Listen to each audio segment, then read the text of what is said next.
right. Hey, welcome back, everybody, to the newest episode of the Shooting Time podcast.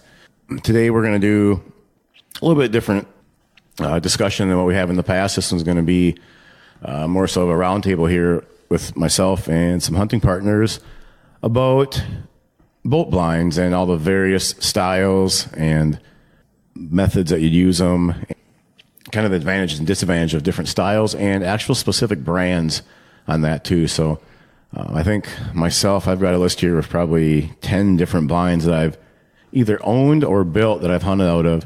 So I've got a pretty wide array of knowledge, I guess, on that topic. And one of my friends here sitting next to me, Mark Krennick, let him introduce himself in a minute. He's hunted or owned most of these himself.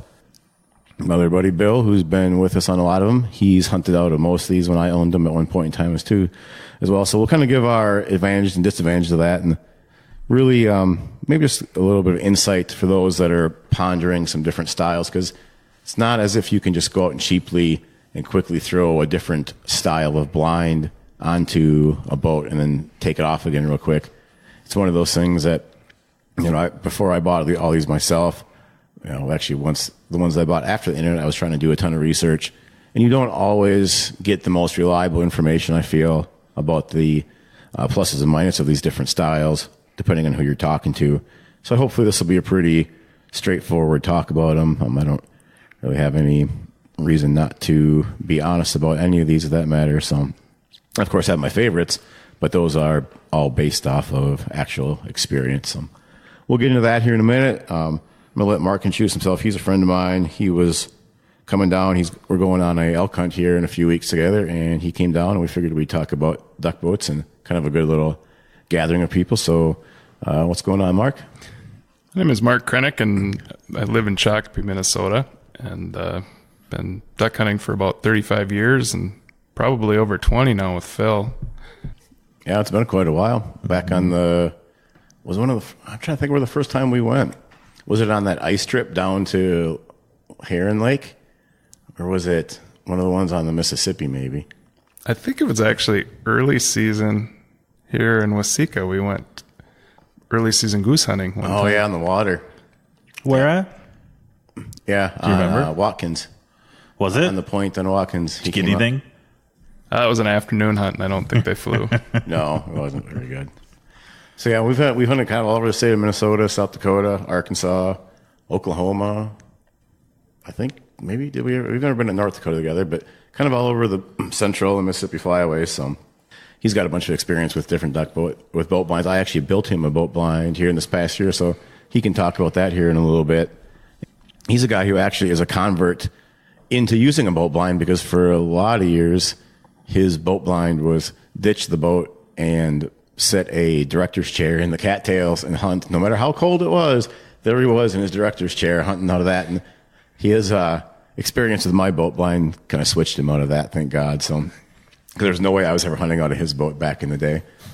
Then we've got Bill Bartz, who everybody has probably heard talk quite a bit by now. Hey, how's everyone doing? I'm excited for this discussion too, because I have a lot of experience waterfowling. I've been doing it since a little kid. Of course, when I first got into field hunting, I don't know, suppose around 18 years old, that really sucked me in. That's what I gravitated towards for a lot of years. And that's where a lot of my experience is in the field. And I've hunted with Phil most of my life, but lately we've been doing a lot more hunting together. And a lot of my rejuvenation in the last number of years into waterfowling is getting back out on the water. Getting back out on the water and hunting with Phil, hunting with Mark, out of a boat blind. It's for those that are listening that don't boat blind hunt a ton, listen close to this. It is a really fun way. It's a good way to get back to the basics, and I don't know, I'm just looking forward to the conversation. Cool. I agree with that. Kind of like Bill touched on, my personal passion for duck hunting lies in hunting water. I mean, I love all the parts that go along with it. I love launching your boat in the dark. I love driving out with the spotlights. I love the boats themselves. I love playing around and making blinds and figuring out ways to make them better and improve them. I love throwing decoys in the water, watching dogs jump in, having whistling wings buzz over your head that right before sunrise. Just all that kind of stuff that goes along with it. Not to say that I don't like field hunting, I sure do, especially for geese. But there's just something about hunting water for me, and that goes along with duck boats, of course, and boat blinds. And being from Minnesota, that's one of those things that, I mean, everybody, when you were growing up, had a little 12-foot John boat or 12-foot V-hull, and we'd carry that thing into a slough. And it kind of leads right into my the first style of blind that I want to talk about. And this is for the extremely budget-minded individuals here, is I'm just going to call it the Minnesota style of blind, which on lakes with a really good cover, you've got a bunch of cattails theoretically along the edges, or brush or trees or whatever it is. And what we always did before we had any money to put a blind on our boats was we just get out, push the boat into the cattails, kind of kneel ourselves down on the bottom as low as we could, and we break over cattails to break up that main outline of the boat. And it actually works very well in the right situations. If you have, and there's a lot of lakes that have that. Where I live now in South Dakota, our cattail situation tends to be much more erratic in terms of from year to year. We may have them or we may not have them. So it does not work as well in that state, although there are places where it does. But like here in Minnesota, the lakes and the marshes are pretty stable, it seems. And so you always have this thick ring of cattails around the edges. And it was something that actually, just for not having to spend a single penny on a blind, I know that we shot a fair amount of ducks, both mallards, other puddlers, and divers out of just a plain old cattail blind on a small little duck boat. And I'm assuming, Mark, you've probably done a fair amount of that too. Yeah, quite a bit of that over the years. I would say that's probably most of the ducks that I've shot in Minnesota is that way. Mm-hmm. Yeah, because until you like make a dedicated decision to get a blind on a boat, and most of these blinds that we're going to talk about, even the homemade ones, are going to cost you a couple $100 if you're going to make it even halfway decent. And then you can spend, and heck, on some of these ones we're going to talk about, you can spend 10 grand on if you want to go super high end, or probably average of $300 to $500. So it's not cheap. Sometimes they're a pain to take on and off, but if you just have a plain old open boat and you push that sucker in the cattails, you're basically set to go on anything. And that's the advantage of that. They're very versatile, I would say. One of the biggest disadvantages, of course, is just cold and wind. You are right out in the open, destroying your favorite hunting spot. Yeah, because and if it's multiple boats too, yeah. Like if you're going with a couple guys, 2 boats, you will. If a tip of a point seems to be the most common, you're going to destroy your spot in a matter of 2-3 hunts. Yeah, and then all of a sudden your blind is gone. And I remember we would see that a lot. There was one particular lake we used to hunt. It seemed like nobody had boat blinds on this lake, and there was probably 3 specific points that people would hunt. And after the second weekend of the season, those things were just beat down. Mm-hmm. And you could tell where people kept pushing further and further back into the cattails to try to get cover. And next thing you know, you're 15 yards off the edge of the water just to try to find some cover. Mm-hmm. So that's something actually I didn't think about even, but a huge thing to worry about is if you're hunting a popular area, you really need to be hoping that people are coming and going out of that with some recognition of what's happening in terms of yourself hunting it later on, but those other people hunting it too. But the other thing too is a dog coming and going out of that boat will destroy that stuff. A buddy that isn't very smart and happens to get out the wrong side of the boat in the front of the boat to go pick up a duck or decoys, that's going to wreck it all. Even wind blowing this stuff over. So there's definitely some nice things about it, but just be sure that you are aware of your cover situations before you decide to take that route. And being able to move. I mean, that's a good thing about it. Yeah, there's nothing to deal with in terms of taking up or putting down a blind. So they're super quick. And they're also good for, if a guy is going to, a lot of guys, if you're listening to this and you're in the southern part of the country, I know boat blinds aren't as popular there just due to the terrain, like being in the woods or that kind of stuff. So there's a ton of open boats down there, which on a side note, I love the culture of duck boats in the South. I'm just looking on Instagram or Facebook, how much time and effort guys put into their boats down there, like in terms of putting lights on them and flooring and pods and all this other stuff. And I almost think it's kind of funny because you guys don't spend much time in your boat other than driving to and from your spot, whereas all the dudes up here tend to have junkier boats and spend almost nothing on them, and yet they spend their whole day in the blind. Are you saying a lot of guys down south are hunting out of blinds? Are hunting out of like permanent blinds, or next to a tree or something like that. That's my guess. Okay, yeah. I can't imagine someone's hunting out of an 18-foot edge with green neon lights inside of it without a blind. They're probably ditching it somewhere and then walking to a permanent blind or doing something like that. That's my take on it, at least. So I love how the southern guys have like a super appreciation for duck boats, and reaffirmed every time I hunt Dave Donaldson and I drive through the towns around there, and every little farm site in the area has got a 16-foot John boat with a 25-horse motor on the back. So their duck boats are not taken lightly there. But the blinds probably don't apply quite as much to those dudes, but might gain some info anyways here. So like, as we get out of the no blind, the probably the most popular style, and I'm not going to bother with the brands because I think there's a couple of them out there, but just that scissor style blind that basically involves typically conduit, maybe sometimes aluminum if you have it custom done. It's just a really simple, very basic boat blind. Also kind of can be called a dugout blind, where you're essentially sitting in the middle of a channel and the sides pop up around you, forming an X or like a scissor shape on the ends. Essentially, it can be two poles. It can be that easy with some fabric or some grass stuck down on the side of the boat. This, I think, is probably by far and away the most popular boat blind style that you can think of. I mean, everything you see on Facebook or Instagram has that.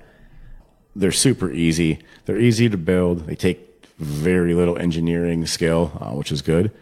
And they're quick to build. And there's really not a lot to think about other than making sure that they set, when you have them down, that they sit inside of your boat frame, which is a big thing if you're ever driving around obstacles.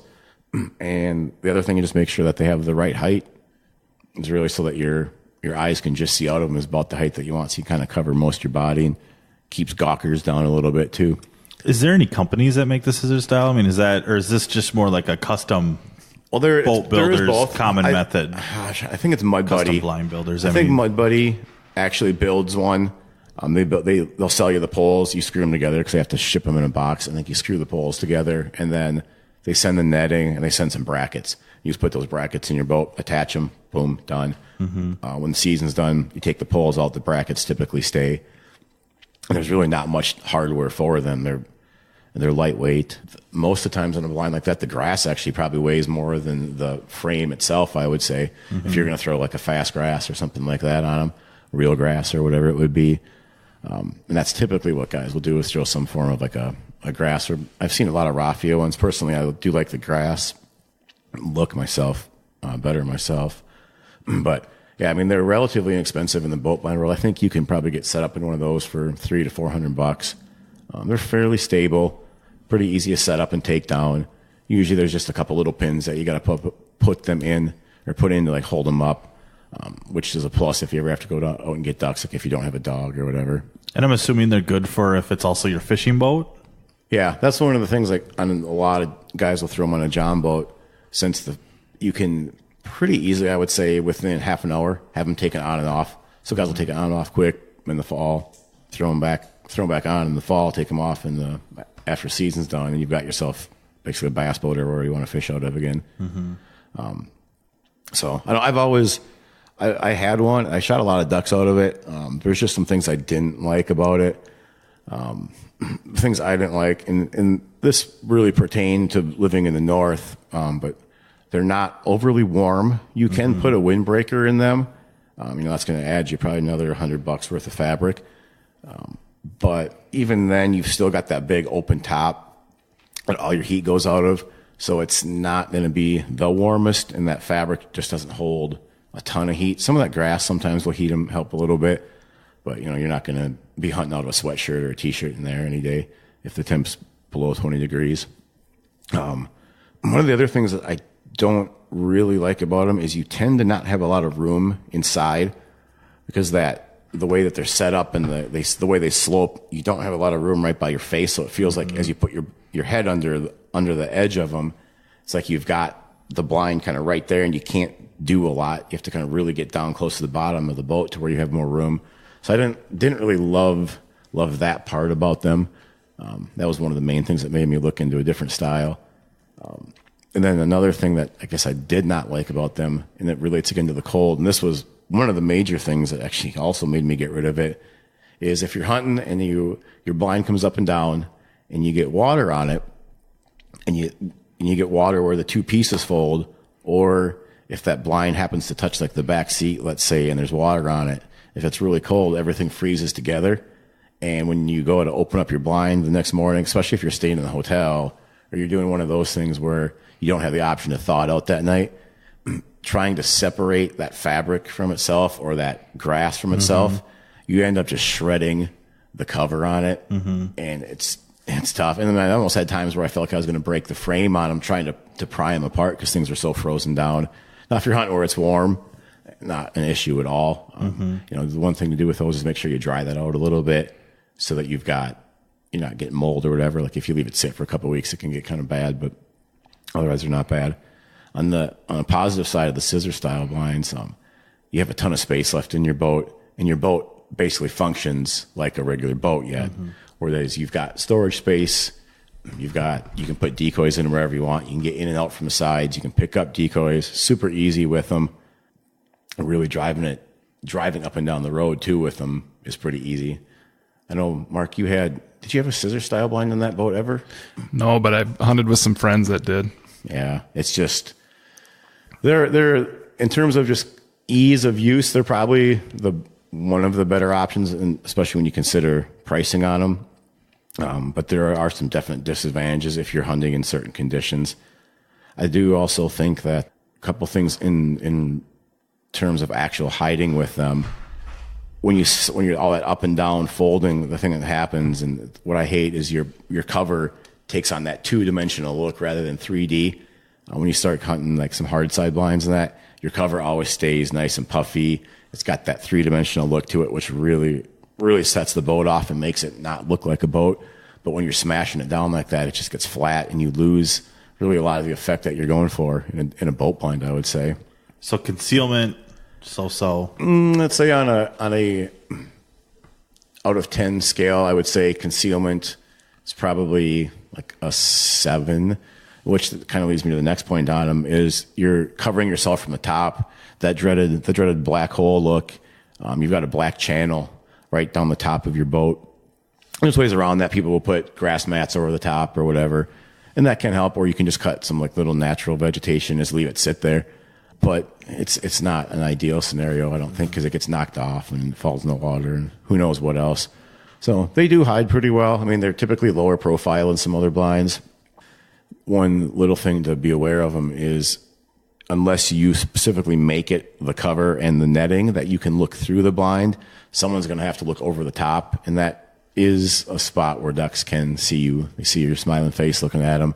Obviously, that doesn't really go so well. So you need someone that either has got a hat pulled down tight, or they're using the shade, they're using some grass of some sort to try to hide that, because that is one little thing that is, I would say, a drawback on them as well. So I think that's pretty much everything on the scissor blinds that I can think of.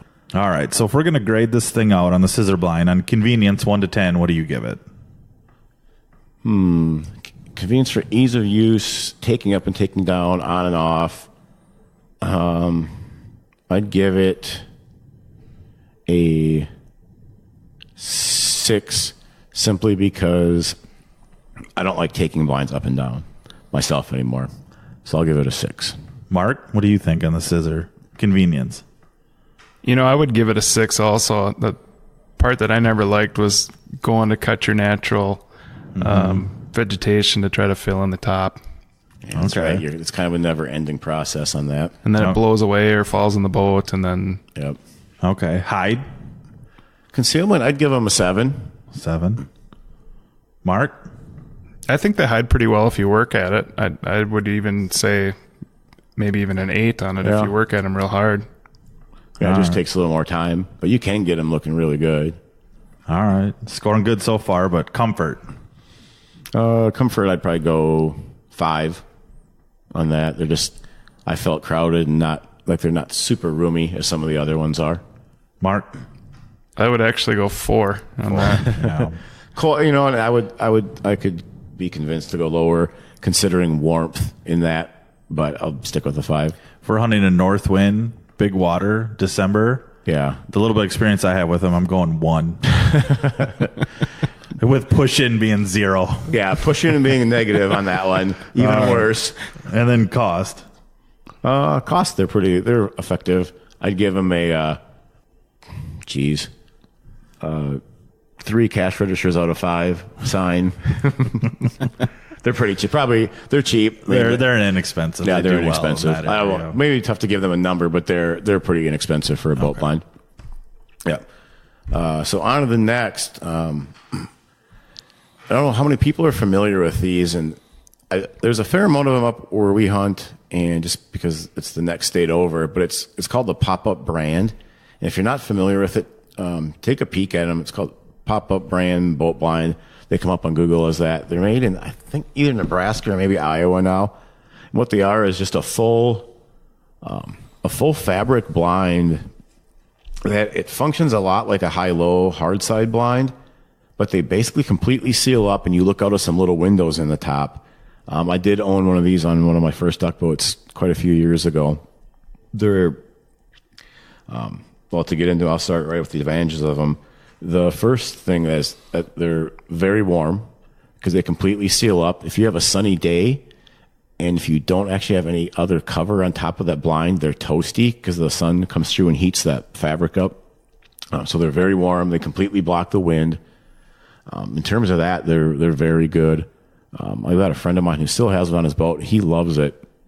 There's some things that make me not love it, but in terms of a removable blind, I think it's probably one of the better ones. There's just one drawback that I'll get to here that makes me not own one anymore. So they have very good cover. You're hidden really well.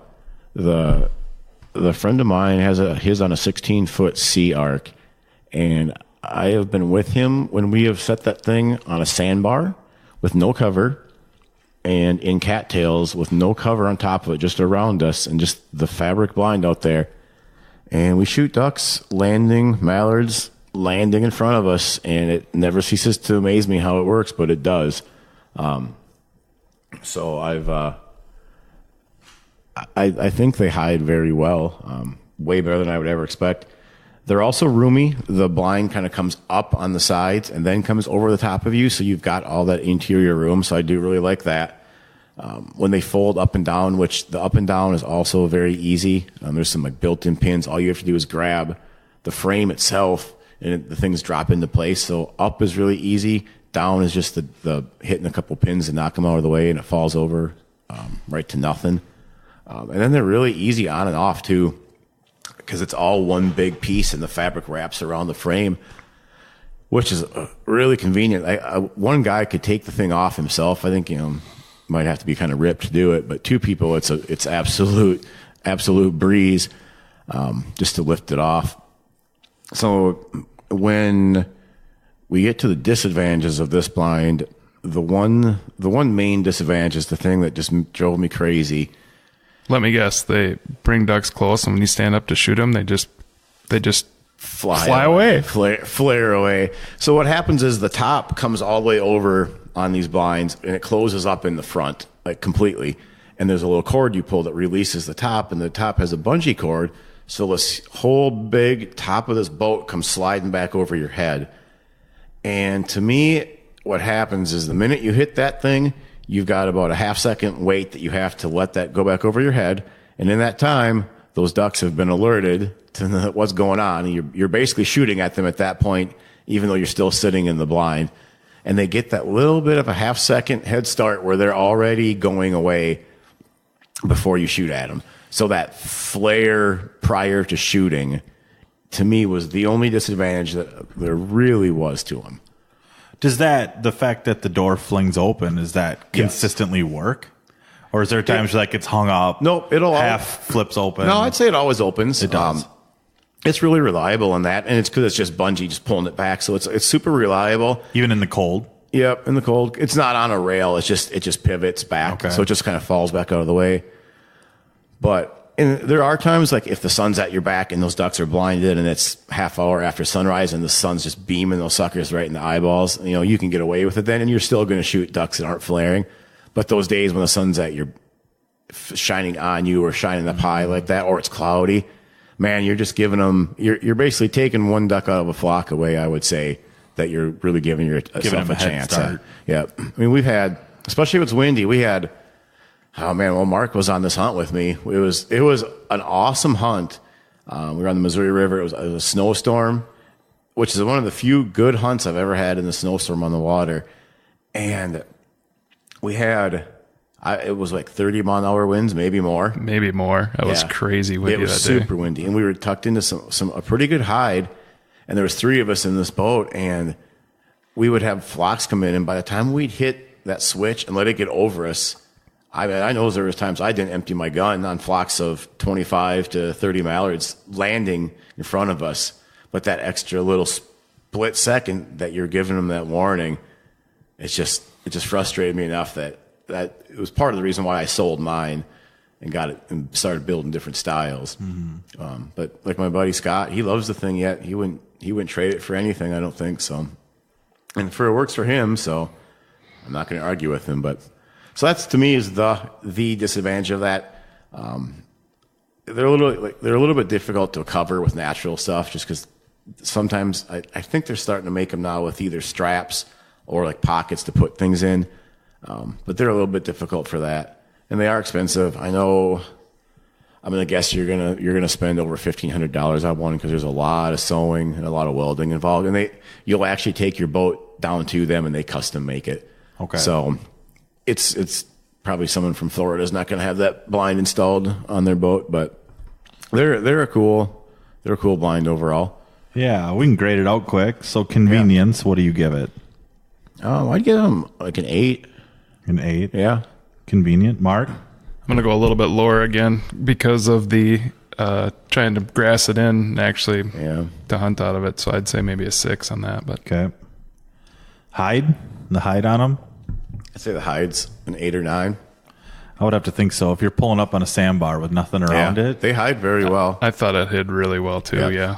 So at 9s? Sure, I'll give it 9. That's good. Comfort? They're comfortable too. I'd give them probably a 9 on that. 8 on that. Mark? I'm going to go with 8 on that as well. The cost, you mentioned they're a little spendy. Yeah.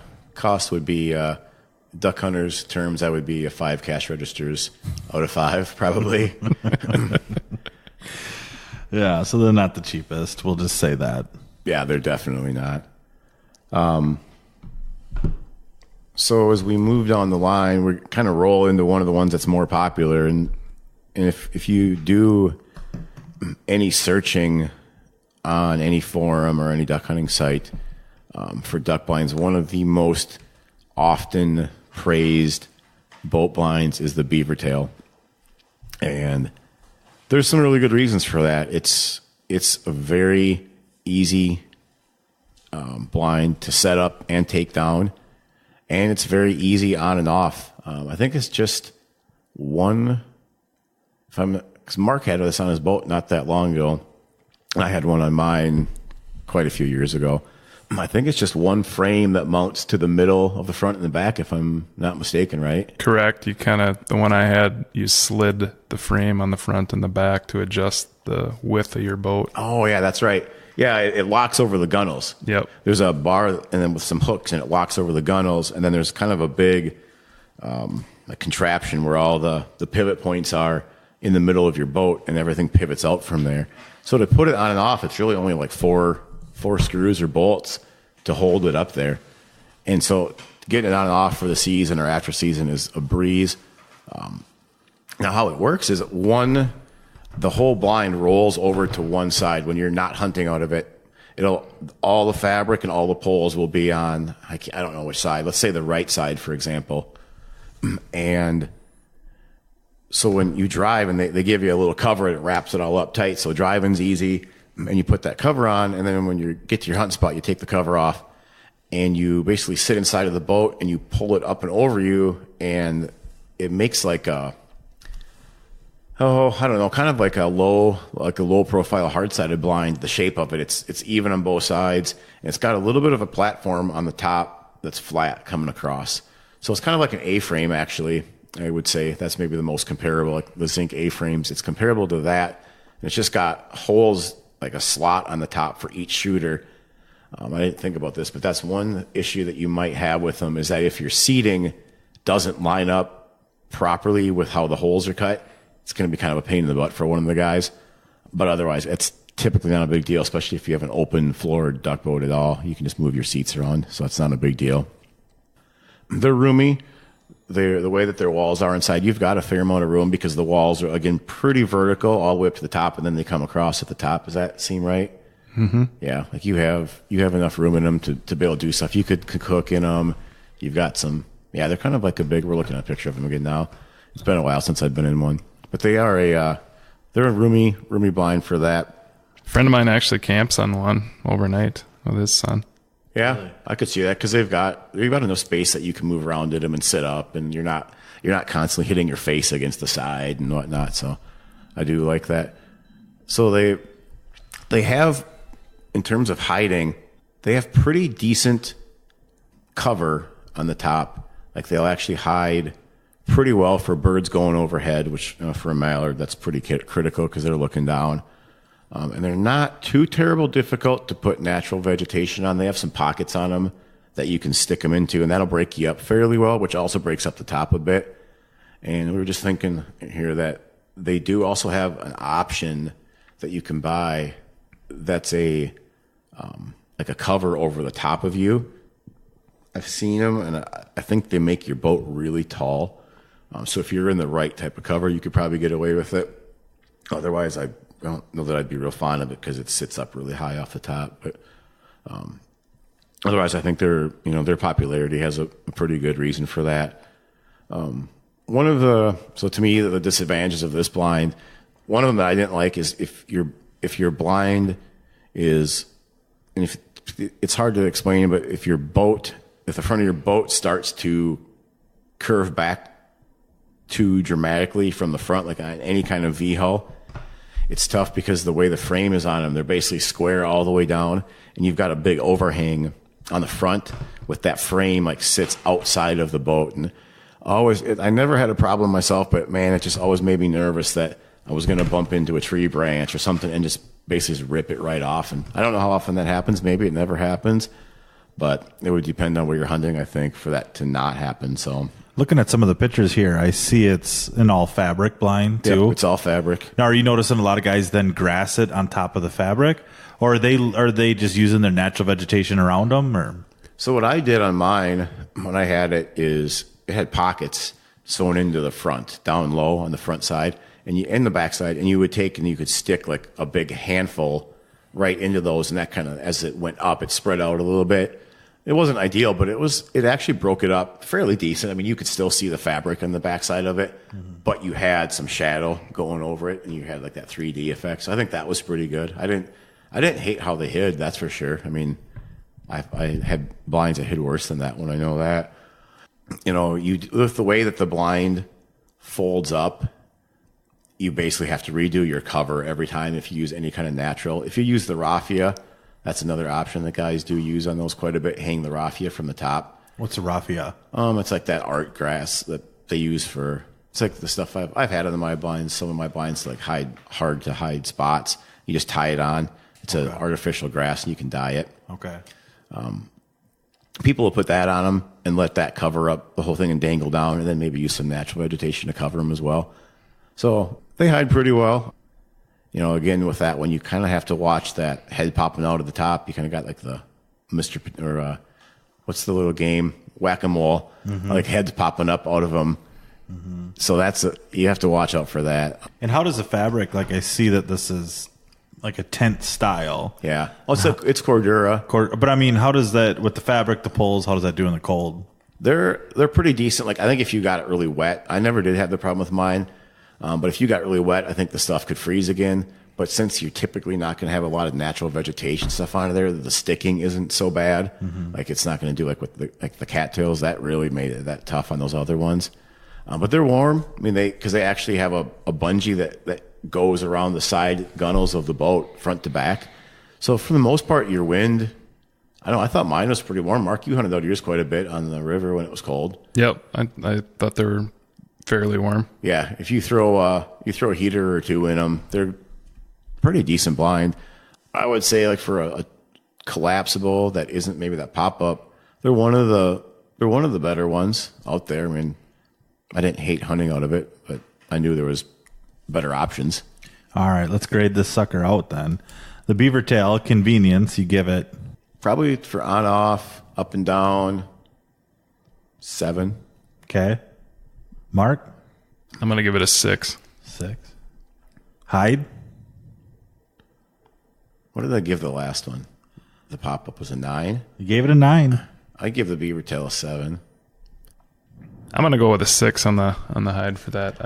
I always had a hard time. Lower than me. I always had a hard time with losing the cover. Say you had to go get a cripple or whatever, and I don't know. I just thought it didn't hide quite as well. That's a good point. I'm going to jump in real quick on this. As far as having to go get a decoy, getting a cripple, do you have to take down all these blinds that we talked about to do it? I would say everything we've talked about, and almost everyone that we're going to talk about, you are going to have to take the blind down to go get it in order to run the boat efficiently. Yep, and safe. I mean, it's just super hard for you. Typically, the problem comes that you can't run a tiller with these up because you're hitting a bar or you're hitting fabric, so you can't do it. So yep. Yeah. All right. So comfort of the beaver tail. I'd give that a 7 too. Mark? I'm doing lucky. I like that number actually, 7. I'm doing lucky 7 Makes sense on this there. one. Are they expensive? God, I think they're about $800, so that's like a 4-star cash registers on there. Where are you getting those cash registers from? I don't know. Like my cash register emoji that I would type on a text if someone asked how expensive it was, I guess. I don't know. Right on. Cha-ching. All right. So like we rolled through the beaver tail there. Another a collapsible blind that has been around for absolutely ever is the Avery Quickset. That thing's been around. I almost feel as if that was Avery's first product. I don't know, but I think that is. I'll have to fact check that. Maybe Bill can look here while we're. I know my duck boat's over 25 years old, and I know that duck boat came with one. Yeah, so they've been around for a really long time. So I would call the Avery Quickset a true like dugout style blind. It isn't. It hunts similar to like a scissor blind, but it has more room on the top. It's kind of like the beaver tail blind without a top on it. They're more open on that top than some of the other blinds are. So I know guys, like I think for like a diver blind, the thing would be really slick because you've got that front wall covering you, and you can just look up and over that, no problem. If you were in a spot where there's a ton of birds working over top you, they might be a little bit of a challenge. But there is now the option for a roof on them, like a piece that comes up from the top, and that's actually a pretty good option, I would say. So with that, it kind of takes away we'll include our ratings with the top on that one. So it does have pretty good top cover in that scenario. They're super easy up and down. They kind of go, the legs fold. There's a pivot in the middle of them, and the legs just fold, and it collapses down on itself. And I think they come with, you can get them with a windbreaker material, and like a die cut material, if I'm not mistaken. I know they're fairly popular for when guys have to hunt in the woods or the timber out of boats. I know they're pretty popular with that because they do sit inside the gunnels, so you're not going to rip them off going through the trees. If you set them up off your hole just a little bit, that deal of them coming over the top isn't going to be as much of an issue. So I do see a lot of them being used for that, although I don't see many boats with blinds when I'm in the woods, but if I do, that tends to be the one. They're easy on and off too. There's 4 brackets, 1 in each corner. You put a pin into those and they come off. I would say in terms of that, they're as easy as any of them to take on and off. If you, like I said, if you don't have, I've got listed here, They are a good blind for when you don't have birds circling overhead. That's if you don't have the top. If you have the top, that takes away that issue. So really, what I didn't like about it was kind of the boxy look to it. yeah, With that top, when you have Yeah. that top up to be able to actually hunt, it really had a real boxy look to me. yeah, you have to spend a little bit more time to break it up, to break that part up. And maybe the newer fabric's different too, but it seemed like that fabric would blow around quite a bit and get kind of tangled. And I think, yeah, because the bottom of them doesn't attach to the boat. So if you can get it, if your boat works out well enough that it comes over the outside of the gunnels, and if it's not super windy, you don't have that problem. Otherwise, yeah, it can blow around a little bit. Yeah, those would be the only things that I'm not super keen about that. But otherwise, I mean, man, they've been time tested, and a lot of ducks have been shot out of them. Yeah, if I'm reading this article right from Wildfowl magazine, the first product from Avery Outdoors was a boat blind. Okay, yeah. But the three guys that started the company quickly realized that they needed to be more than just a one product company. Yeah, yeah, you can only sell so many boat blinds. does it say when that was? Give me a second. Man, it had to be 93.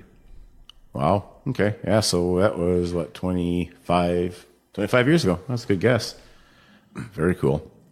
If I'm right, of course. Yeah. There's a chance, that's just a quick more than Google likely, search. More than likely, knowing who it is, you're wrong. But so we're gonna move on here. I think this is. Hold on, we're going to grade this thing out quick. yeah. Avery Quickset, convenience. You give it a I might give a 7. Mark? I'd give it an 8. Hide? 6 to 7. We'll go 6. Depends on the configuration and where you're at. I'll go 7. Let's do 7. Yeah. Change it to a 7. Yeah, I let's do 7. like the hide then. I'm going to go 6. 6. Comfort? I'd do a 6 on that one, just because if you're hunting cold weather, it's not going to be. It doesn't do really much of anything for cold weather, right? It's got a windbreaker, but you need to find a way to support it to the side. So Okay, so you give it a I'll give it a 6. Mark? I'll give it a 5. I spent a few more cold days in it than maybe Phil did. You probably have. And then cost.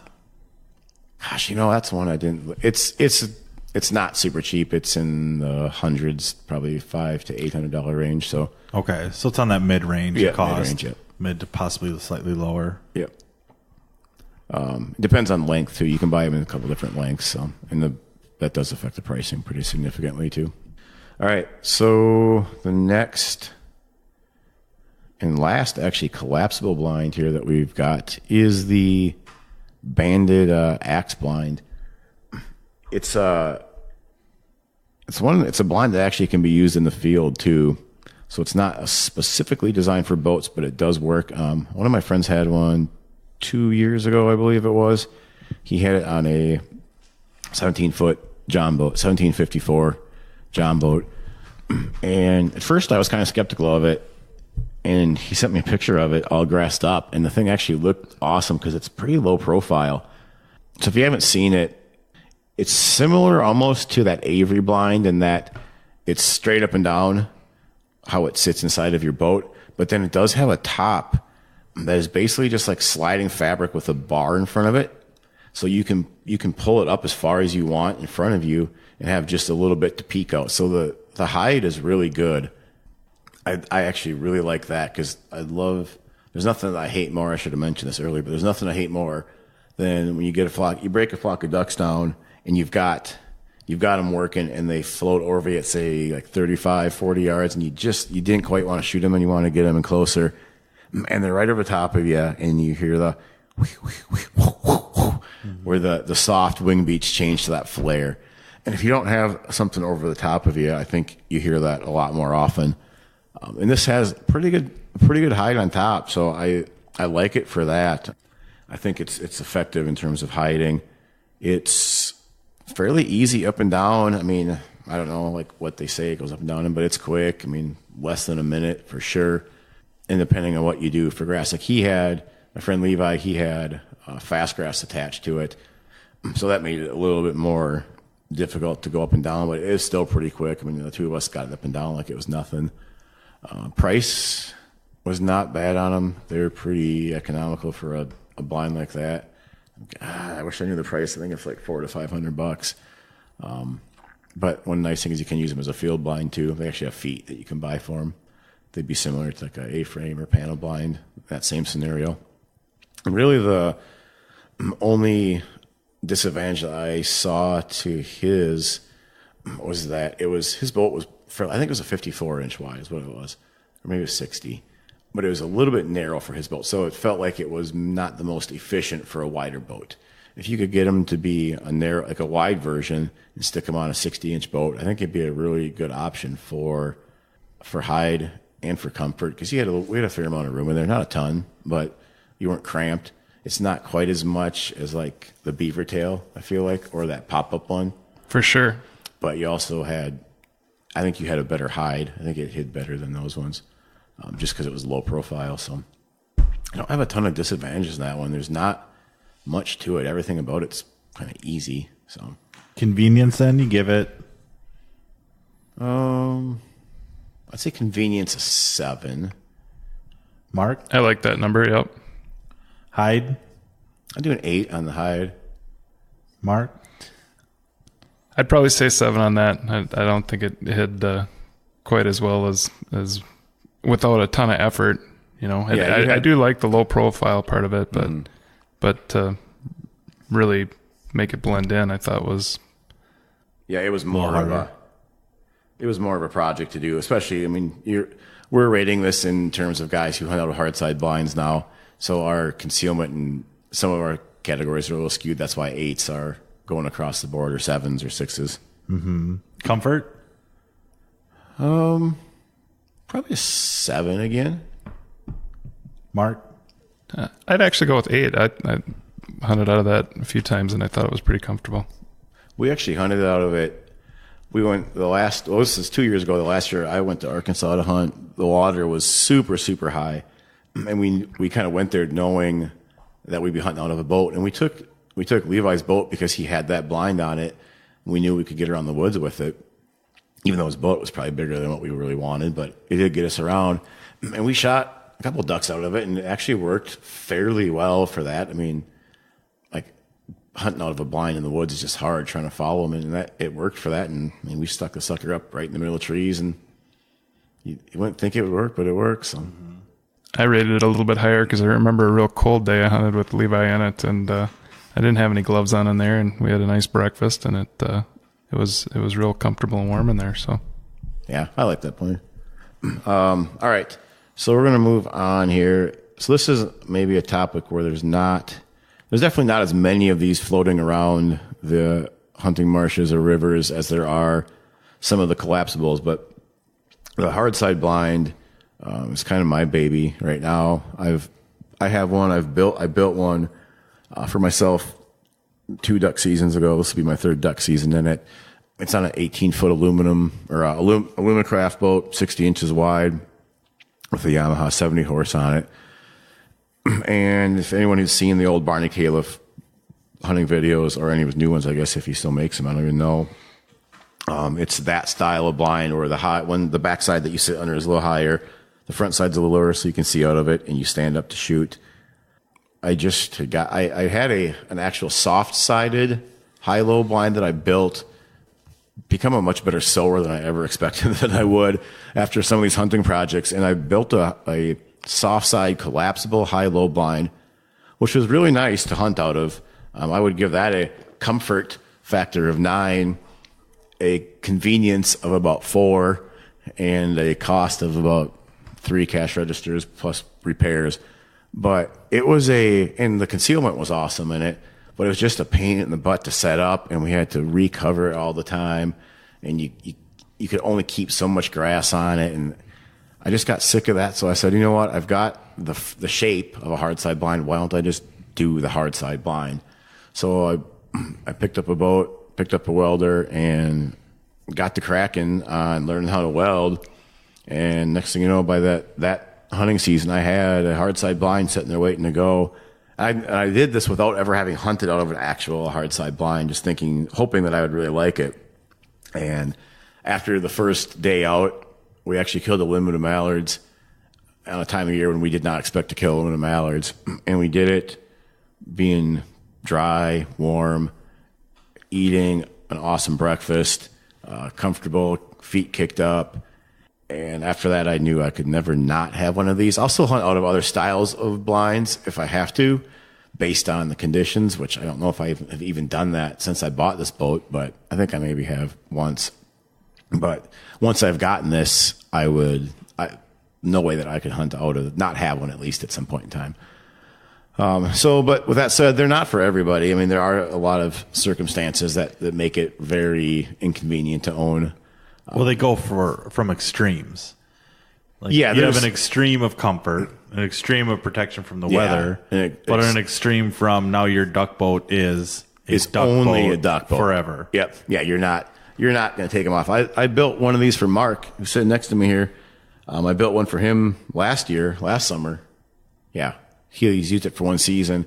I built it so that it technically is removable, but realistically, I don't expect him to ever be taking it off. Just it'd be a project. I mean, it could be done, but I don't think he'll do it.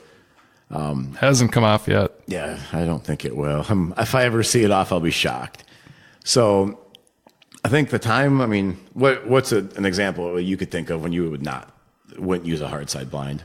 Getting around in the woods down south, that was my main concern about making it removable, I thought. And I still think we could get this blind off in maybe a half hour with two guys. Yeah, I think you could. It's doable. I just know it. I just wouldn't want to do it, but you could do it. Sure. Yeah, if you're hunting in the woods, clearly this boat would not be for you. Although I have thought a few times about how awesome it would be if you could get it into one of those little holes where you've got I don't know what the bush is that comes over. There's where you get a big tree hanging down, and you've got all that like light brown stuff that grows up on them and makes just a huge mat. Like you could shove your boat underneath that thing and you'd be invisible, or even next to it and you'd be invisible. So it would be awesome, but I don't know how you'd ever get into some of those places. There's probably a few places here and there, and I know I actually would just love to do it because I would love to watch the people's faces at a really busy boat launch in Arkansas at 5 o'clock in the morning, watching me load a big hardside, grassed up thing into the river. It would probably be the laughing stock, but who knows if it worked, it would be an awesome hunt. So, but yeah, if you're hunting the woods, I would probably not going to do it. Probably not even really an issue. And the other thing too is if you are hunting a spot where you have to routinely and very often pick up decoys from the boat, probably not ideal unless you made some special modifications to it to make it a little bit more suited to that. So you pretty much always have to jump out of the boat and blind to get them, to put out or pick up. Yeah, I mean, I've done both. We've actually picked up decoys, 100 decoys from the boat one time, and it wasn't nearly as bad as I thought. I mean, it's not as fast as having an open boat, like with a scissor blind or no blind and picking them up. It's definitely not as quick, but it can be done, and I'll take that little bit of a disadvantage for the few times a year that I have to do it. If you're hunting somewhere where the water's 20 feet deep or 15 feet deep, or you can't walk in it for whatever reason, then you might want, if you were going to do a hardside, you'd have to look at a way to make it so that you could easily get your hands out to the front of the boat somewhere.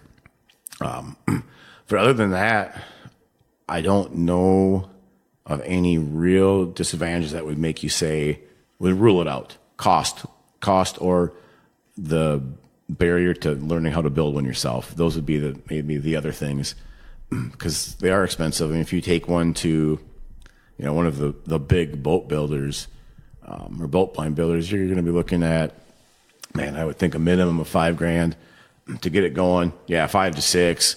That's with not any of the creature comforts built in. That's with just the frame and the cover on it. If you're going to start getting anything else besides that, I think the one I built for my own boat, if I were to have that built the same, with all the same stuff that I have on it, ladder, like super heavy duty ladder, huge decoy storage, lights, insulation on the inside, it'd be pushing, I think, $9,000 to $10,000, I would guess. That was when I talked to one of the guys about it. That was when I actually decided I was going to drop $1,500 on a welder and about $1,500 on equipment and save myself $5,000 and build it exactly how I wanted to. So it was kind of a fun project, but not everyone wants to do that. So, the advantages to these things, like Bill said, it's the extreme in terms of comfort. You're warm. I mean, we've hunted days when it's, single digits, super windy, nasty, and you're sitting in there you don't have a jacket on. You'll have like a heavy sweatshirt, a baseball cap. You don't need gloves. We just run 2 or 3 heaters, and there is enough in an 18-foot boat. I mean, so you can't get any better than that. In concealment, it literally has changed the way that I duck hunt in terms of how they hide. I mean, places that I never thought we could get away with hiding before, we'll pull the thing in. We'll leave it almost in the open, feet away from a shoreline, and we'll shoot ducks, feet kicked out right in front of us.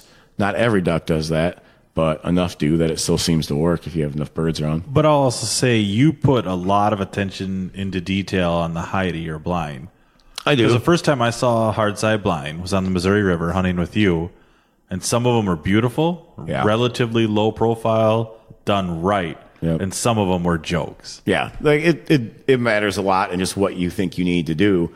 And I mean, hopefully I'd like to have ducks in close. I'd rather shoot 5 ducks at 10 yards than 10 ducks at 50 yards.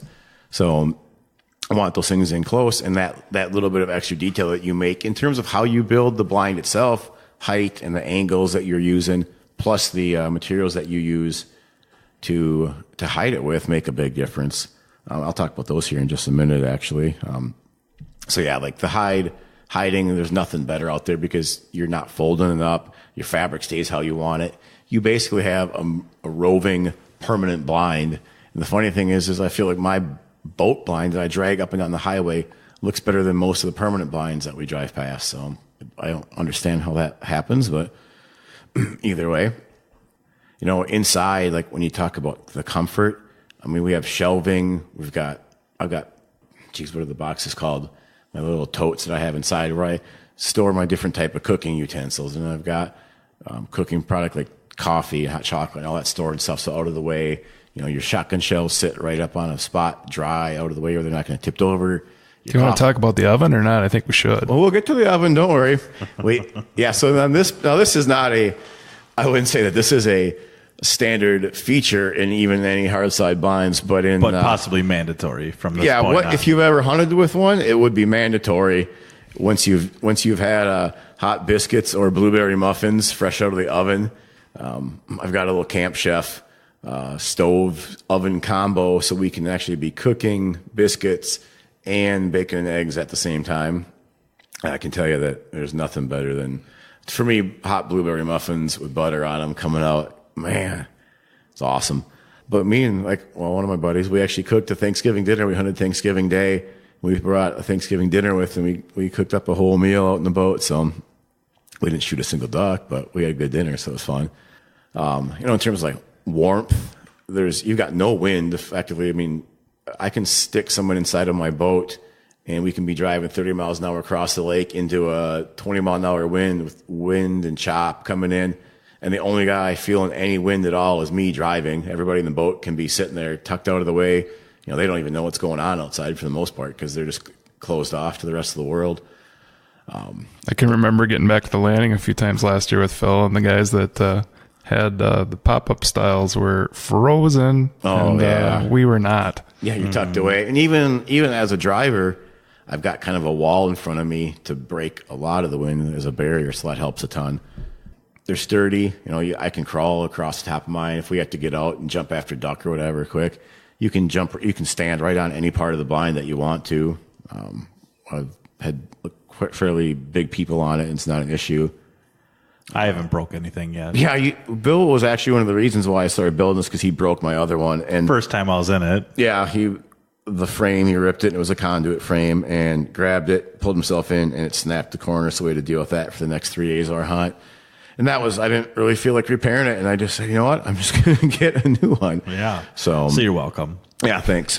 Thanks for that. I have to say, one of the clear things I see about the hard side, obviously this is turning into a pro hard side blind conversation, but the one clear thing that I saw, I think if you're pondering a hard side blind, it's going to make you a better hunter. And the reason why I say that is convenience, speed, because you did all the work of building it and camoing it. You're not going to miss out on those first light ducks because you're still trying to camo your blind up. Mm-hmm. These are already done. And then what's becoming kind of one of our favorite lines, stick and stay, make them pay. You want to just stay in this blind. I've never gotten to noon or 1 o'clock so fast because you're cooking, you're talking, it's 10 below out, you're in a sweatshirt. You're comfortable. Like the first thing you do once you're set up with the heaters going is you take your coat off and take your hat off. Late season, I think most waterfowlers know it can happen early, it can happen midday, it can happen late. You don't know. The timing of the birds are off a little bit. And you just stay. You just stay out there. You're comfortable out there. And to me, the more time you spend in the blind, the better the hunter you're going to be. Yeah, and really, I mean, that's what we want to do. I mean, there's days where it's cool to shoot your birds and get out early, but realistically, if you can sit in the blind for an extra couple hours and have a few more flocks come in, I mean, that's why we like duck hunting. So if you can stay out there more comfortably, heck, why not? So if someone's debating it, unless... So I'll run through the other disadvantages that I see of it is trailering them. It's definitely less efficient. I mean, you're going to use more gas. There's no question. But if you're pulling a boat and a blind and a motor and you have this investment into it, most likely the extra $10 that you're going to spend on that trip is probably not that big of a deal. What about weight? Like weight on your boat? Mine's, I didn't weigh it. I wish I would have. I think with all the materials of the frame, the sheeting, the frame, and the grass actually adds a pretty significant amount to that. I would guess there's between 200 and 300 pounds of stuff on there. That doesn't count like my stove and the gun box and some of the extra stuff that I put in. That's just kind of like the niceties of it. So on a boat like that, a few hundred pounds. I mean, you're going to have 100 pounds in a beaver tail blind, and you're going to have 100 pounds on these other ones. So it's more, but it's not as if it's going to sink your boat or anything. So trailering, that's something that you'll notice. They are expensive. They're definitely not cheap. But I do know some people, and actually another guy from a town nearby, he used mine as an example, and he learned to weld himself, and they made a pretty nice blind. And I think a lot of the guys that have these boats probably make them themselves. Some of them are built, there's no doubt, because I know those guys, a couple of them are in Iowa. I mean, they're out, I'm sure their wait times are past season already because they're that popular, especially up here where it's cold. And really the only last thing that I can think of as a disadvantage is if it's really windy, dealing with them when you're not driving them, like when you're holding it to put decoys out or picking up decoys, it's kind of a pain. It's a little bit of a sail. Yeah, it's a sail. It acts as a sail. So you have to have someone be attentive to the boat, either tied it with a rope to it or just hold on to it all the time. And how about picking up cripples? Cripples is fine. We've never had a problem. I mean, Mark, I saw your little trick. A fishing net. I grabbed an old fishing net from the garage, and that works really slick. For grabbing cripples. Which, I've seen guys on eider hunts and whatnot do that too. They just, because they're on those big waves and the big water, and they just grab a net and don't even risk leaving them aside. So it's a smart idea. I should do it in mine. I don't, but I usually have another person, and I can. The difference between mine and Mark's boat, Mark has a surface drive on his, so he drives from the back, whereas I have a console up at the very front of the boat, so I can see what's going on. So would you say even if you don't have a surface drive, if you just have a regular tiller, can you still have a hard side? You can. I mean, I would. But you advise. Personally, I would want it up front. It's just nicer. For one, you can just see everything. Mm-hmm. On a surface drive, there's not a lot of steering console options, and I definitely didn't know how to do that when I built it. So we made it around that, and it worked. But yeah, then if you have to load your boat on the trailer in the wind, it can be a little bit of a battle. You're basically just going to hand crank it on, unless you have really good sides on your trailer. Which reminds me that I need to build those. That was my goal for the end of duck season. Yeah, was to build myself a set of better guidons, and I haven't done that yet. So I can't tell you how excited I am about a front neutral reverse surface drive that I literally just got a brand new boat motor delivered to his house today for his boat. Today you just got it? Yep, just got it today. Nice. What's the new 40 horse or 37? Yep, 40 horse 40 EFI. Horse, 40 horse with EFI and with reverse Go Devil. So he's excited. Never had EFI in his duck boat or never had a reverse. So those of you who have a surface drive without reverse will know, or a longtail will know the pain and the pleasure of what having reverse can bring you. So yep, that'll be a nice little treat for the duck season for me, I'm hoping.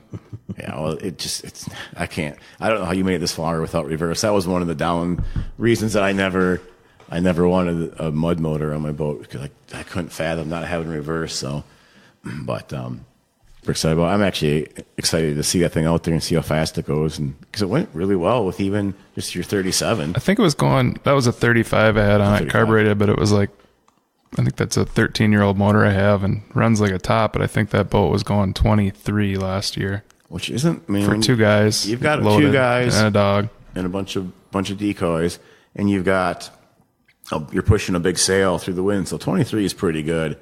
A lot of the stuff that we hunt, you don't necessarily want to run a lot faster than that. I think my boat wide open with two guys and all my stuff will go about 30. And there's a lot of times where I don't run that. Just either it's dark and I can't see, or you run the risk of a sandbar or a stump. And not that probably the difference between 23 and 30 would matter that much, but gives you a little more peace of mind, I guess. So, So that's obviously we are, and Bill was hunted out of it enough to know that we are heavily leaning towards the hard side, but I realize that that's not for everybody.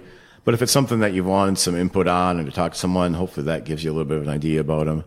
Now, are these something you would build for people listening? Possible. Depends. Possibly. They could contact You're thinking about getting into it? Yeah, I would maybe build one a year or something like that, or maybe two, depending on time considerations and all that. So it's kind of fun. I think you should. It's the nicest blind I've ever been in. To all those listening out there, it is by far. I've been in a lot of goose pits, and I'd sit in this thing any day over any goose pit I've been in. Yeah, there's no doubt it's a nice blind, and not even the comfort factors, but the things I've actually taken the most pride about in it is the hunting, the huntability of it. Some of the little things I made in to make it hunt better than some other versions I've seen. I'm not going to get into all those details. If someone wants to know more, maybe they can leave some feedback and we can talk about that later. But yeah, it's nice, and I actually enjoy making them. It's kind of fun. I mean, it's like a cool little, cool big problem to work through, because you're always running into different little things, and you kind of work your way through it. And I enjoy it. I mean, usually I say that now. At week 4 of the project, I'm just I need to get this son of a bitch done, and I can't wait. The last rivet or the last weld or whatever it is the best feeling in the world. But the first couple of weeks are actually fun as you figure out what you're doing, and then as you make all the finishing work, that's the kind of the killer on your time and your patience, I guess. So to people listening, I mean, you made yours out of aluminum sheeting and aluminum tubing, square tubing. Yep. To any of the carpenters out there that think they can make it out of wood, what do you have to say about that? I actually was talking, a guy emailed me yesterday off of my YouTube page, one of the videos I have on it, and we were talking about wood, and he was going to make it out of on a pontoon blind, and he said that the wood that they would use, if they were going to make it out of wood, it was going to weigh 800 pounds out of 2x4s and plywood. That stuff adds up. You don't want to put that on a boat. I mean, that's getting to be excessive. I talked to a guy last year that had one made out of wood, and he said the exact same thing. If he was going to do it again, he would have spent the money and did it out of aluminum, because his was crazy heavy. Oh, yeah. I mean, the difference, if you go pick up a 10-foot 2x4 and a 10-foot 1-inch piece of aluminum, I mean, there's no comparison. And the way you would support the aluminum ones, you need almost no weight to do it. So I mean, I'd say if you're going to do it right, and just spend the money up front and be done with it. And then you've got what you want and go from there. So all this talk. Well, do we want to run through our little grading of that? I think we probably don't even need to. No, not on that one. We covered it in detail. Yeah. I guess the one thing I would say on that is you could Obviously, I'm going to say comfort's a 10. Yeah. I guess Concealment's what a the heck? 10. Let's go through. We got the time. But the one thing I do think that it would be variable would be the is comfort, concealment, and what's our other one? Comfort, concealment, cost. No, there's one more. Convenience. The convenience one could be a tipping point for some guys based on where they're hunting. When the blind's done, though, it'd have to be a 10, right? Well, yes, but depending on your hunting situation, Okay. though. Because like I said, we don't have to grass in the morning. It's everything about it. Or a very light grass. I feel like even with your hard side, we've cut grass before. A little bit, but I've had it's days. less than a quarter of what we used to do. 10%. Yeah, I was going to say 5 or 10% of what we used to do. And you might not even do that. Like I actually had a day, I think it was 2 years ago in that boat, where I pulled into some cattails, drove the boat into the cattails, threw my decoys out from the boat, sent my dog to get my 5 mallards, and I never got wet till I picked up decoys. So, I mean, you can't get much more convenient than that, really. But I just hope it doesn't start making you soft. I think we're safe there, man. I think we're safe maybe in about 25 years. So the convenience side could be, it's either a 10 or a 2, depending on your hunting situation. For where I hunt and how I hunt, it's a 10. If you were in some other places, or even if you hunted alone a lot, they're not super convenient because they're kind of big and bulky, even though I do it myself. Some of the decoy stuff in wind would be tough. Yeah, there's a little challenge there. What I like about it is I really firmly believe the way they are, you could go and take it and kill waterfowl from Canada all the way to Texas and everywhere in between. And I feel you could pull in anywhere. Oh, yeah. And it just blends in almost perfectly. It's so natural looking. Yeah, we talked about this. Who did I talk about that with the other day? Oh, I think it was with just the conversation I had.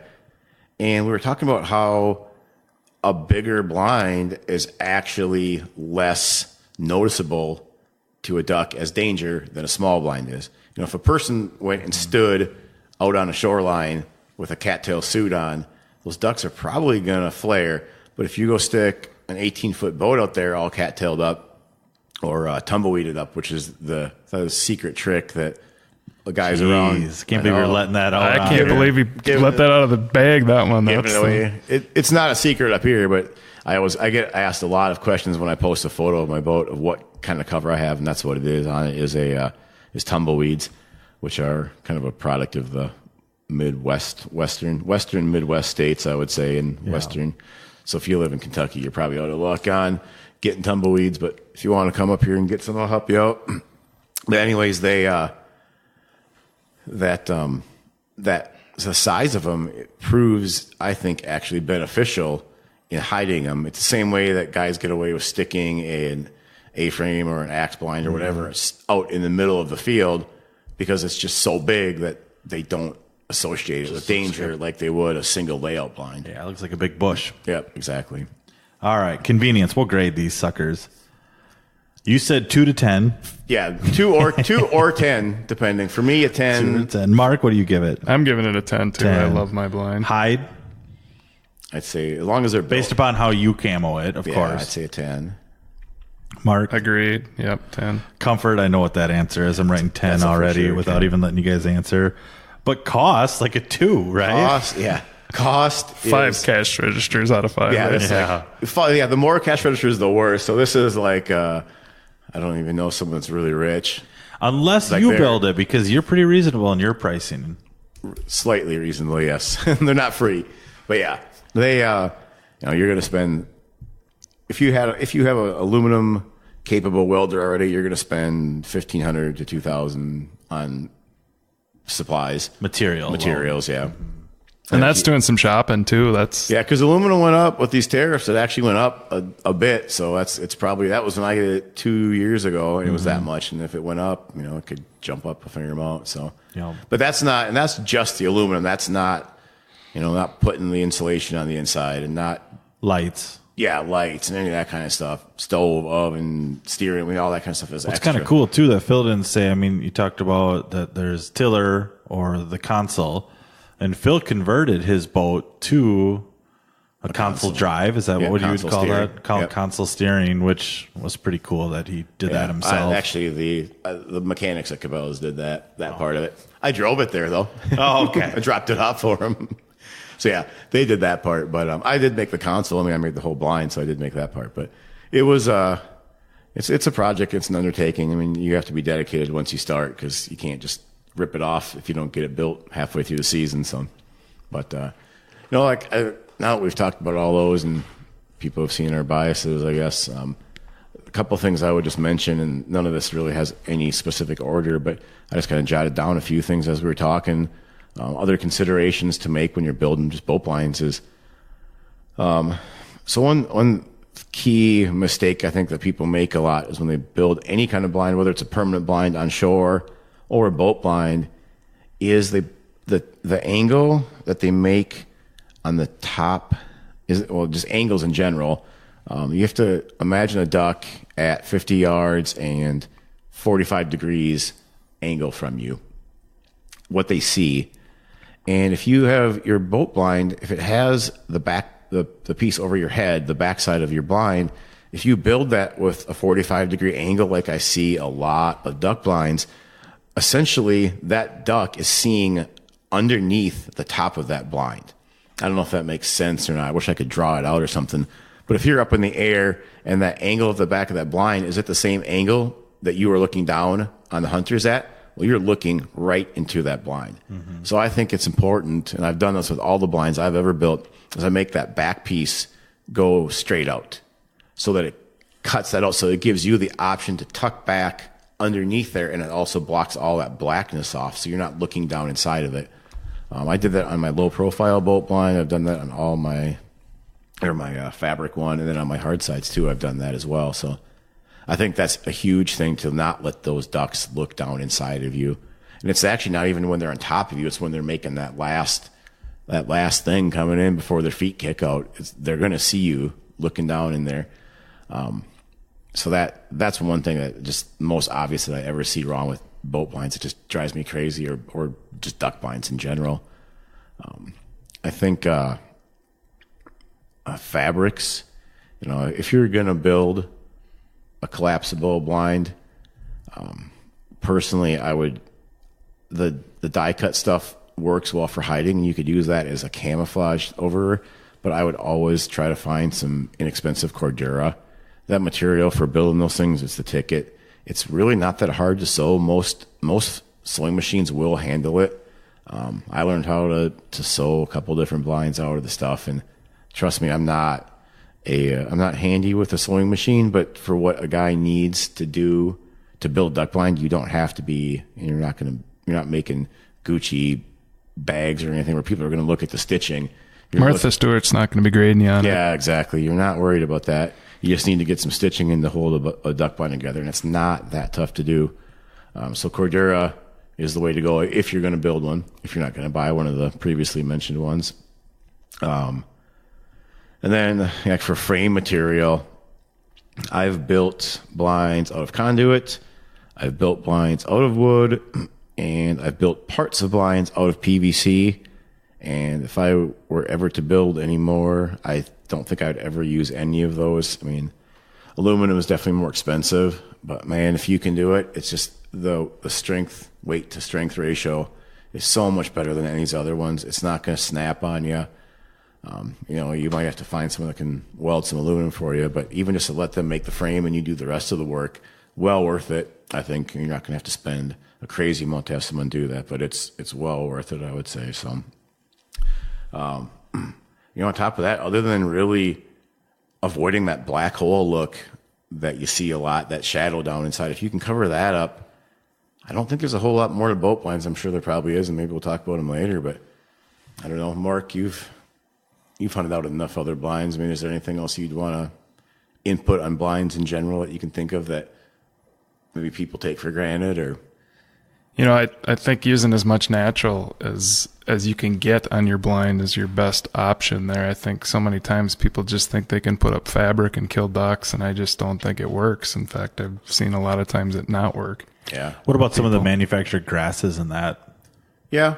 Like mine has a base of fast grass or real grass or whatever it is, with the nice stick, the tumbleweeds are top of it to give it that 3D look. And one that actually brings up a key point is how you would set the grass on your blind if you buy the manufactured mats. Because there's something I see it's wrong. I would say it's the wrong way to do it. Is people face it down with the leaves falling down. Well, it looks like a grass mat then. Whereas if you set it up, those leaves all fall out. Kind of gives it that feathered look and a bit more 3D, way appearance. More 3D, and then especially when you wrap that around corners and edges and stuff, it really kind of flares it out more then. So it really helps break up that corner. So yeah, that's a good point. Like the grass mats are handy. I love them. I mean, I've used them a bunch. I don't know if I'll use them on my next boat or not, but I might do just straight up tumbleweeds. I guess I don't know, but man, they last. Well, I've had these ones 2 years, and I think I'll get a couple more out of them at least. So when they go away, I'll maybe experiment with an all tumbleweed blind and see how it works. I don't know. They're handy. I mean, I can't imagine if you had to try to grass an entire 18-foot hardside boat with just like stuffing natural grass into the thing. It'd be a son of a gun. So here's another tip. If you do not know of this little trick yet, get yourself a hand weed trimmer. No, what's it called? A hedge trimmer. The Black & Decker 24 volt. Oh yeah, those things are slick. Yeah, they're awesome. Go big or go home, get a gas one. Well, yeah. If you want to wake up the slough in the morning, get the gas one. Otherwise, get the electric lithium one. Either one of them, they'll cut through phragmites, cattails, small brush, anything. So we always just go back behind us 25, 30 yards and cut a big section out. Not so much anymore, but when I had my old blind, we would do that. And you can cover an 18-foot boat in 5 minutes. I mean, if you got one or two buddies with you, you just cut a huge swath and they leave with an armful or armfuls of grass just like that. And that's the ticket rather than trying a machete or something, Key is just don't leave it in the grass. I've left a couple laying on various lakes, donated them to someone else, I'm sure, at some point. So, but yeah, those are a huge deal for that. If you have never used it, I'd highly recommend it. It's well worth I think they're like $80 or something. And what you save in sweat is well worth that. Agreed, 100%. Cool. Wish we'd have been knowing about that longer ago. 20 years ago. Yeah, I mean, they've been around forever. I wish I'd known about that sooner. I didn't learn about it till I converted away from a collapsible blind right before. I mean, only for like 2 years. I wish I'd have known about it 20 years ago.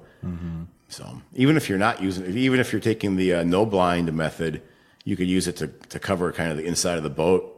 Would actually work really well for that, just to get that floor and your gas can, all that kind of junk covered up. It'd work really slick. So cool. I don't think I got anything else. You guys got anything else? No, this is more of a learning session for me than anything. Obviously, I have a lot of experience waterfowling, but the boat blind thing is kind of new to me, and I'm excited to enter this world for sure. Yeah. Cool. All right, man. I think that's all we got. So thanks for checking us out, and we will see you next week. Bye.